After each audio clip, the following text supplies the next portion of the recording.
Imaginez que le matin, vous discutez avec votre épouse de l'avenir du pays. L'après-midi, vous lui dites au téléphone « Nous nous parlerons ce soir ». Le soir, vous irez faire du sport, puis vous rentrerez à la maison pour dîner ensemble. Mais cette nuit-là, il ne viendra jamais, parce que quelques heures plus tard, vous serez tué par votre ami le plus proche. Voici comment s'est déroulée la dernière journée de Thomas Sankara le 15 octobre 1987. Le dirigeant révolutionnaire surnommé le Che Guevara de l'Afrique ne savait pas qu'il commençait le dernier jour de sa vie ce matin-là. Ce n'est pas seulement l'histoire d'un assassinat, c'est l'histoire dramatique de la façon dont une amitié s'est transformée en trahison, des derniers moments d'un dirigeant révolutionnaire et de ses derniers mots avant d'être tué. Qu'a ressenti Thomas Sankara ce jour-là? Avec qui a-t-il eu sa dernière conversation?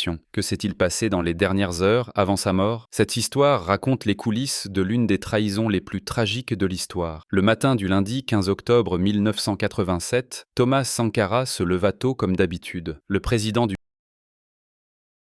Burkina Faso, âgé de 37 ans, se levait tôt pour les réunions matinales, bien qu'il soit un oiseau de nuit. Ce matin-là, il rencontra son conseiller et ami proche, Valère Sommet, à la résidence présidentielle. Les deux hommes parlèrent de la situation à laquelle le pays était confronté. La tension avait augmenté ces dernières semaines. Il y avait de la froideur entre Sankara et son ami le plus proche, et vice-président Blaise Compaoré. Et des divergences d'opinion étaient apparues concernant les politiques révolutionnaires. Mais Sankara ne savait pas encore que son ami planifiait de le tuer. Valère Sommet raconta plus tard ses souvenirs de la réunion. Thomas était inquiet ce matin-là, mais déterminé. Il a dit qu'il ne ferait jamais de compromis sur son engagement envers la révolution. « Je continuerai à être aux côtés de mon peuple », a-t-il dit. En fait, Thomas Sankara avait eu une très longue conversation avec sa femme Mariam cette nuit-là. Ils étaient restés éveillés jusqu'à 3 heures du matin, discutant des problèmes du pays. Mariam avait remarqué que son mari était agité cette nuit-là, mais n'en comprenait pas totalement la raison. Tôt le matin, alors que Mariam se préparait à aller travailler, Thomas rejoignit finalement le lit. Sa femme sortit de la chambre sur la pointe des pieds. Elle devait être au travail à 15 heures. Thomas dormirait encore 1 heure. Cette sieste quotidienne était le seul moment où le président, qui était un oiseau de nuit, pouvait se reposer. Thomas ne savait pas que l'après-midi et la soirée allaient être très longues ce jour-là. À 16 heures, il dirigerait l'une des 3 réunions hebdomadaires avec son cabinet spécial. À l'ordre du jour, le rapport de son conseiller qui revenait du Bénin et le projet de journal du Conseil national de la Révolution. À 20 heures, il y aurait une réunion complexe sur l'organisation militaire révolutionnaire.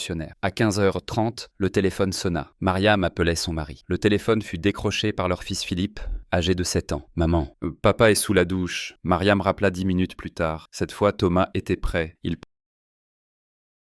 portait des vêtements de sport depuis le matin, un t-shirt blanc et un survêtement rouge. Les derniers mots que Thomas dit à sa femme furent « D'abord, je vais aller à ma réunion de 16 heures au Conseil de l'Entente. Puis je vais faire du sport à 17 heures. Après, je rentrerai probablement à la maison pour prendre une douche, mais tu ne seras pas encore à la maison. Nous nous verrons après la réunion de 20 heures. Nous parlerons ce soir. » Ces mots seraient les derniers que Thomas Sankara dirait à sa femme. Les mots « Nous parlerons ce soir » ne se réaliseraient jamais. À 16h20, le téléphone sonna. Ils appelaient du Conseil de l'Entente. « Nous sommes là, monsieur le président. Il est tard. »« Nous vous attendons. » Thomas répondit immédiatement. « J'arrive tout de suite. » Il renvoya son conseiller, Serge Théophile Balima, et monta dans une Peugeot 205 noire. Il s'assit à l'avant comme d'habitude. Quand ses amis lui demandaient de pourquoi, il expliquait « J'aime voir la route. De l'arrière, on ne peut rien voir. » 2 gardes du corps étaient assis sur la banquette arrière. La voiture qui les suivait était occupée par 3 gardes et le chauffeur. Ce jour-là, ils portaient tous des vêtements de sport, parce que les lundis et jeudis à 17 heures, tout le peuple du Burkina Faso faisait du sport. C'était une partie de la vision de société saine de Sankara. En route, Thomas bavarda. Ses gardes l'aimaient beaucoup, parce qu'il n'était pas un chef d'État ordinaire. Il leur parlait comme à des amis, plaisantait, s'enquérait de leur vie. Ce jour-là aussi, il était de bonne humeur. Il pensait à la conversation qu'il aurait avec sa femme le soir. Quand ils arrivèrent au bâtiment du Conseil de l'Entente, il était 16h15. Le bâtiment était autrefois le quartier général du Conseil de l'Entente, mais servait maintenant de bureau au Conseil national de la Révolution. Thomas et ses conseillers entrèrent dans la salle de réunion. Les participants à la réunion étaient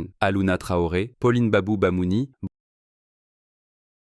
Bonaventure Compaoré, Frédéric Kiemdé et Patrice Zagré. C'était une équipe petite mais fiable. Les hommes fidèles qui resteraient aux côtés de Sankara jusqu'à la fin. La réunion commença. Les points à l'ordre du jour étaient discutés. L'atmosphère était normale. Personne ne semblait sentir de danger. Sankara était énergique comme toujours. Et traitant rapidement les sujets. À 16h30, des coups de feu commencèrent à retentir depuis la petite cour extérieure. Les premières balles tuèrent le chauffeur de Thomas et 2 gardes du corps. Ceux qui étaient dans la salle de réunion compagnons se jetèrent immédiatement au sol. Quand Thomas entendit les coups de feu, il se leva. Il dit à ceux qui étaient avec lui: « Restez à l'intérieur pour votre sécurité. » Puis il prononça ces mots historiques: « C'est moi qu'ils veulent. » Thomas Sankara sortit de la salle les mains levées pour affronter les assassins. Il espérait peut-être sauver ses amis. Il pensait peut-être pouvoir contrôler la situation. Mais cette manœuvre ne fonctionna pas. Dès qu'il sortit, on tira sur Thomas. Il fut touché par plusieurs balles et mourut sans rien dire. On trouverait 12 trous de balles dans son corps. Les assaillants n'avaient eu aucune pitié pour lui. Après la mort de Thomas, les assassins firent irruption dans la salle de réunion. Ils mitraillèrent tout le monde avec des armes automatiques. Une seule personne survécut, Alouna Traoré. Il se sauva en faisant le mort. Les assassins portaient des uniformes militaires. C'étaient les hommes de Blaise Compaoré. Mais Compaoré prétendait être malade chez lui à ce moment-là. Bien sûr, c'était un mensonge. Il n'avait peut-être pas pressé la gâchette lui-même, mais l'ordre venait de lui. L'assassinat se termina vers 16h45. C'était une affaire de 15 minutes. Elle avait coûté la vie à Thomas Sankara et à 12 de ses amis. Ce soir-là, Blaise Compaoré se déclara nouveau président. Cette nuit-là, Mariam Sankara attendait son mari à la maison. Et Thomas avait dit « Nous parlerons ce soir ». Mais cette conversation n'aurait jamais lieu. Au lieu de cela, Mariam reçut la nouvelle que son mari avait été tué.